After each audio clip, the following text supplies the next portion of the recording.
नमस्कार दोस्तों, आज के हमारे इस वीडियो में हम आपके लिए विजया एकादशी की पौराणिक कथा लेकर आए हैं। एक समय धर्मराज युधिष्ठिर बोले, हे जनार्दन, फागुन मास के कृष्ण पक्ष की एकादशी का क्या नाम है तथा उसकी क्या विधि है? कृपा करके आप मुझे बताइए। तब श्री भगवान बोले, हे राजन, फागुन मास के कृष्ण पक्ष की एकादशी का नाम विजया एकादशी है। अपने नाम के अनुसार यह बहुत कल्याणकारी और विजय दिलाने वाली एकादशी है।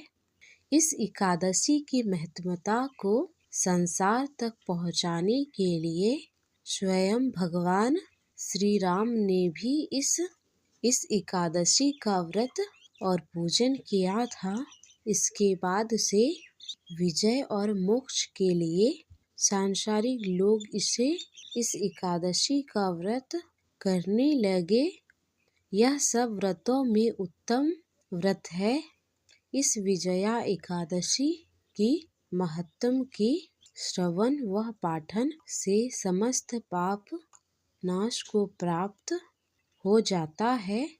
एक समय देवर्षि नारद जी ने जगत पिता ब्रह्मा से कहा, महाराज, आप मुझे फागुन मास के कृष्ण पक्ष की एकादशी का विधान कहिए। ब्रह्मा जी कहते हैं, हे नारद, विजया एकादशी का व्रत पुराने तथा नए पापों का नाश करने वाला है। इस विजया एकादशी की मैंने आज तक किसी को से भी नहीं कही। इस विधि को यह समस्त मनुष्य को विजय प्रदान करती है।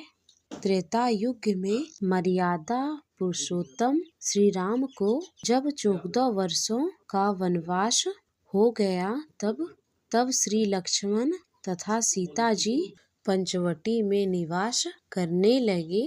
वहाँ पर दुष्ट रावण ने जब सीता जी का हरण किया, तब इस समाचार से श्री रामचंद्र जी तथा लक्ष्मण अत्यंत व्याकुल हो उठे और सीता जी की खोज में चल दिए। घूमते घूमते जब वह मरणासन जटायु के पास पहुँचे, तो जटायु उन्हें सीता जी का वृतांत सुनाकर स्वर्गलोक चला गया। कुछ आगे चलकर उनकी सुग्रीव के साथ मित्रता हुई और वाली का वध किया। हनुमान जी ने लंका में जाकर सीता जी का पता लगाया और उनसे श्री रामचंद्र जी और सुग्रीव की मित्रता का वर्णन किया। वहाँ से लौटकर हनुमान जी ने भगवान राम के पास आकर सब समाचार कही। तब श्री रामचंद्र जी ने वानर सेना सहित लंका की ओर प्रस्थान किया। जब वह समुद्र के किनारे पहुँचे, उस अगाध समुद्र को देखकर लक्ष्मण जी से कहा कि इस समुद्र को हम किस प्रकार से पार करेंगे। श्री लक्ष्मण जी ने कहा, हे पुरुषोत्तम, आप आदि पुरुष हैं, सब कुछ जानते हैं। यहाँ से आधा योजन दूरी पर कुमारी द्वीप में वक्लाद्य नाम के मुनि रहते हैं। उन्होंने अनेक ब्रह्मांड देखे हैं। आप उनके पास जाकर इसका उपाय पूछिए। लक्ष्मण जी के इस प्रकार की वचन सुनकर श्री रामचंद्र जी वक्लाभय ऋषि के पास गए और उनको प्रणाम करके बैठ गए। मुनि ने भी उनको मनुष्य रूप धारण किए हुए पूर्ण पुरुषोत्तम समझकर उनसे पूछा, हे राम, आपका आना कैसे हुआ? रामचंद्र जी कहने लगे, हे ऋषि, मैं अपने सेना सहित यहाँ आया हूँ और राक्षसों को जीतने के लिए लंका जा रहा हूँ। आप कृपा करके समुद्र पार करने का कुछ उपाय बतलाइए। मैं इसी कारण आपके पास आया हूँ। वक्लाध्वज ऋषि बोले, हे राम, फागुन मास के कृष्ण पक्ष की एकादशी का उत्तम व्रत करने से निश्चय ही आपकी विजय होगी। साथ ही आप समुद्र पार अवश्य कर लेंगे।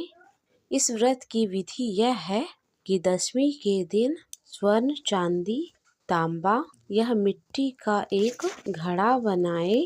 उस घड़े को जल से भरकर तथा 5 पल्लव रख वेदिका पर स्थापित करे। उस घड़े के नीचे सतनजा और ऊपर जौ रखे।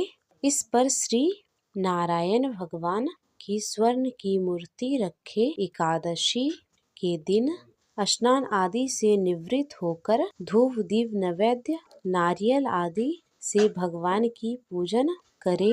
तत्पश्चात घड़े के सामने बैठकर दिन व्यतीत करे और रात्रि को भी इसी प्रकार बैठे रहे और जागरण करे। द्वादशी के दिन नित्य नियम से निवृत्त होकर उस घड़े को ब्राह्मण को दान दे। हे राम, यदि तुम इस व्रत को सेनापति सहित करोगे तो तुम्हारी विजय अवश्य ही होगी। श्री रामचंद्र जी ने ऋषि के कथा अनुसार इस व्रत को किया और इसके प्रभाव से दैत्यों पर विजय पाई। अतः हे राजन, जो कोई मनुष्य विधि पूर्वक इस व्रत को करेगा, दोनों लोकों में उसको अवश्य विजय होगी।